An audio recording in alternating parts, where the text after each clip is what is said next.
Pansin mo ba yung TV ngayon parang palamuti na lang sa bahay? Halos hindi na ginagamit. Nakabukas nga, pero wala naman nanonood. Bawat isa abala sa kaka-cellphone. Samantalang dati yung panonood ng TV, naging family bonding. Siguro dahil na rin sa teknolohiya ngayon, sa internet. O baka dahil din sa mga programang pinapalabas sa TV ngayon. Naalala ko lang dati, early 2000. Kung di ako nagkakamali, year 2000 up to 2003, mga ganon. Yung mga palabas sa hapon may anime.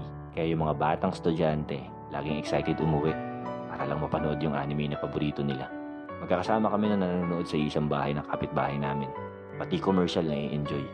Yung hinuhulaan nyo kung ano yung kasunod na commercial, tapos kung sino matalo, pipitikin. Nandyan na itatago mo yung tsinelas ng kalaro mo. Para kapag tapos ng anime, magtatakbuhan kayo sa labas. May iiwan siya kasi nawawala yung tsinelas niya. Tapos kung ano yung mga napanood nyong anime, gagayahin nyo yun sa labas. Pagdating ng alas 7, nasa bahay na yung mga bata. Kasi may anime ulit. Pati mga magulang namin nanonood nun. Naging family bonding talaga yung panonood ng TV dati. Nakakalungkot lang din isipin na kasabay ng pagbabago ng panahon at pag-unlad ng kaalaman ng mga tao, ay marami ring nabago.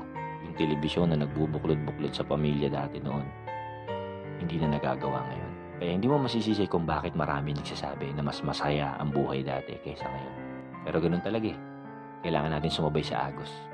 Hindi ka naman pwedeng sumalungat. Baka ka malunod.